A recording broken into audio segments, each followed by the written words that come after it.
फिर क्यों कन्या राशि के जीवन में परेशानी निरंतर बनी हुई है? क्या कारण है और इसका क्या समाधान है? इसी बात को जानने और समझने के लिए आप और हम यहाँ पर उपस्थित हुए हैं। जानने का प्रयास करते हैं कि वास्तव में कैसे हम अपने इस ग्रह परिणाम के द्वारा हमें परेशानी हो रही है और कैसे हम इससे मुक्ति पा सकते हैं। इसलिए बड़े ध्यान से समझिएगा एक एक पॉइंट को।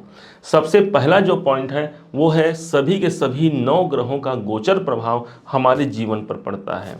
हाँ, इस बात को ध्यान दीजिए कि आपके अपने राशि पर ही केतु देव विद्यमान है। अब मान लीजिए यदि हमें किसी ग्रह को पकड़ना है तो केतु देव आपके लगन पर, आपके राशि पर बैठे हैं, कोई विशेष स्थिति को यहाँ पर दिखा रहे हैं, आपको स्पिरिचुअल बनाएंगे, आपको आध्यात्मिक बनाएंगे। साथ ही साथ राहु देव आपके व्यापार भाव पर हैं। अब मान लीजिए कोई एक ग्रह हमें अच्छा परिणाम दे रहा है तो लेकिन दूसरे तरफ बाकी ग्रहों का प्रभाव यदि हमें बुरा मिल रहा है, जिसके कारण से एक ओवरऑल जो निकल करके सामने आएगा वो एक सटीक प्रेडिक्शन होगा।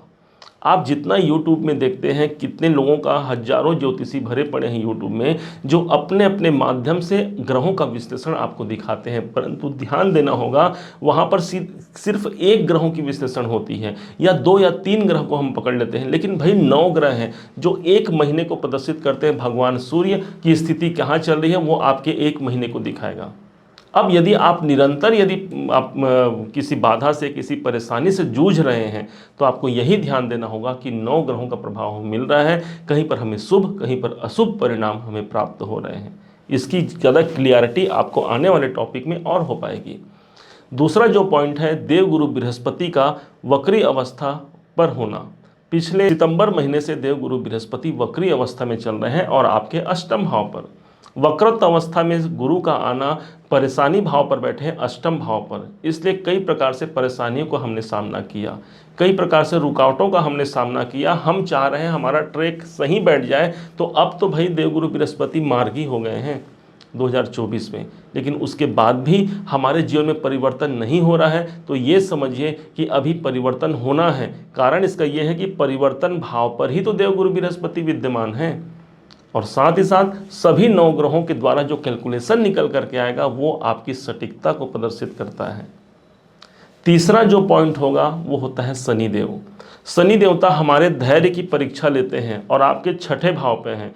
हो सकता है आपके स्वास्थ्य जनित परेशानी हो सकता है आपके कर्जे बढ़े हों और कर्जों के लिए, कर्जों को लेकर के आप परेशान हैं। हो सकता है कोई विरोधी है, कोई शत्रु है, कोई आपके कॉम्पिटिटर हैं जो आपको पीछे करके स्वयं आगे बढ़ जा रहे हैं। कहीं ना कहीं शनि देवता आपके छठे भाव पर है, इसका रिजल्ट भी हमें मानना पड़ेगा।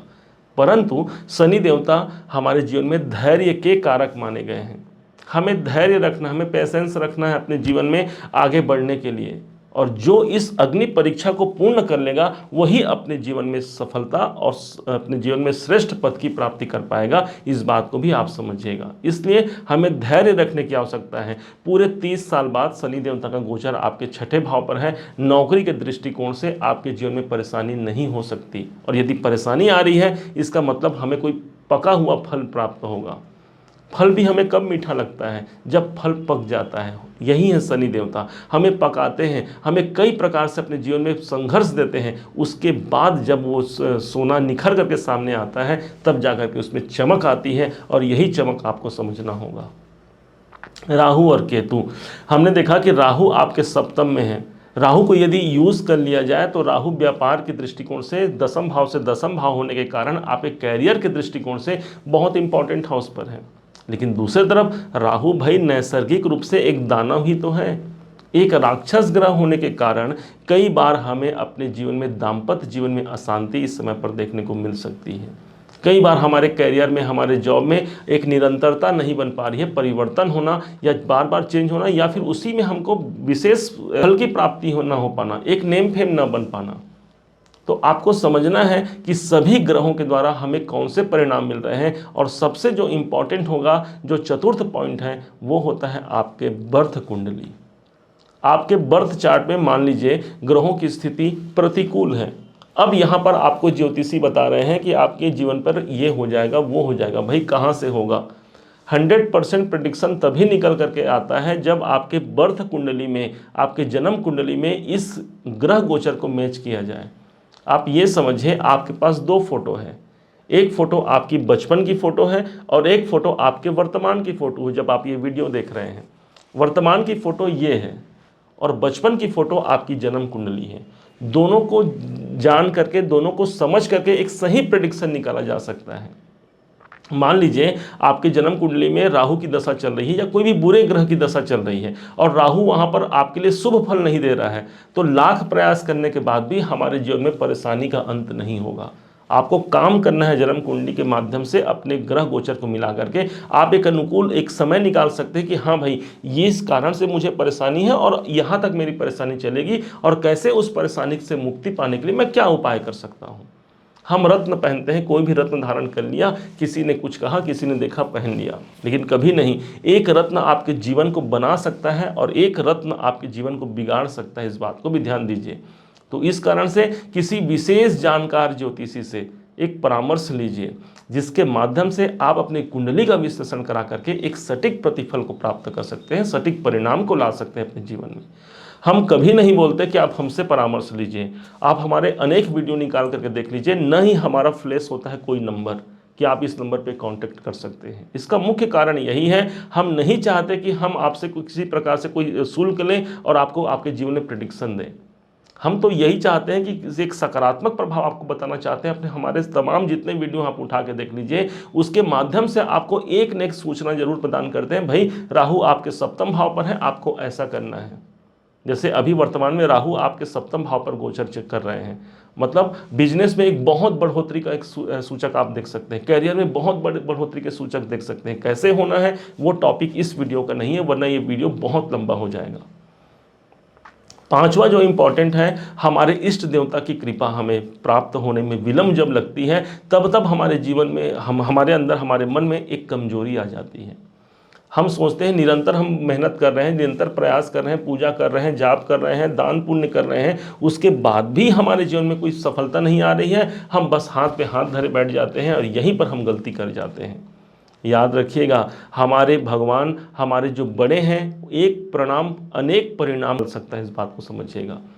जीवन में जितने ही बुरे परिणाम हो, आपके इष्ट देवता जो बनते हैं, बता रहे हैं आपको कि आपके इष्ट देवता कौन है। यहाँ पर 2 नंबर लिखा है, अर्थात माता लक्ष्मी जी अर्थात एवं माता दुर्गा जी आपके इष्ट देवी होती हैं। उनके सुमिरन में जाइए, उनकी कृपा लीजिए, निश्चय मानिए आपको सफलता निकल करके सामने जरूर उपस्थित होगा। एक तो होता है स्वयं आपके जीवन के जो वित्त मंत्री बनते हैं, यही बनते हैं शुक्राचार्य।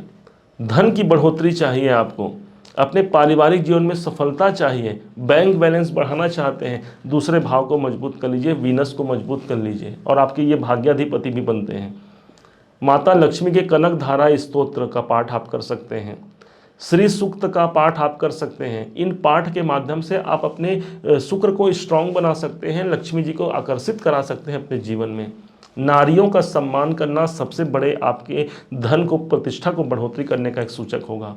कोई भी नारी हो, उनके साथ आपके रिलेशन, आपके व्यवहार बहुत अनुकूल होने चाहिए।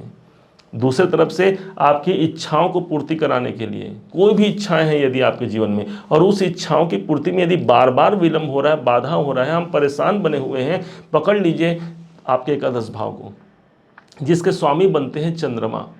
चंद्रमा एक लिक्विड है, एक तरलता से जोड़ा जाता है चंद्रमा को, इसलिए भगवान देवाधिदेव महादेव पर जल से अथवा दूध से अभिषेक करना मत भूलिएगा। ये सदैव के लिए आप अपने जीवन में इसे लागू करा सकते हैं।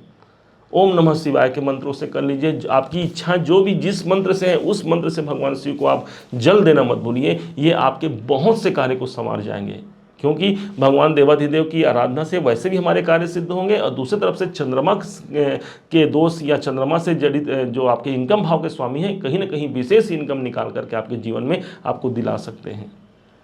इस प्रकार हम अपने जीवन को बेहतर बना सकते हैं। आप सबको बहुत बहुत शुभकामनाएं हैं। उम्मीद है आप सबने इसे समझा है, आप सबने इसे जाना है। यदि आपने इसे समझा है, जाना है, मेरे समझाने का प्रयास यदि आपको सार्थक लगा हो, मेरे समझाने का तरीका यदि आपको सार्थक लगा हो, तो हर बार की भांति इस बार भी अपना प्यार भरा लाइक और कमेंट करना कभी मत भूलिएगा। और हाँ, यदि अभी तक आपने चैनल को सब्सक्राइब नहीं किया है, सब्सक्राइब भी कीजिएगा। पुनः एक बार फिर आप सभी का दिवस बहुत मंगलमय हो, इन्हीं शुभकामनाओं के साथ। जय श्री राम।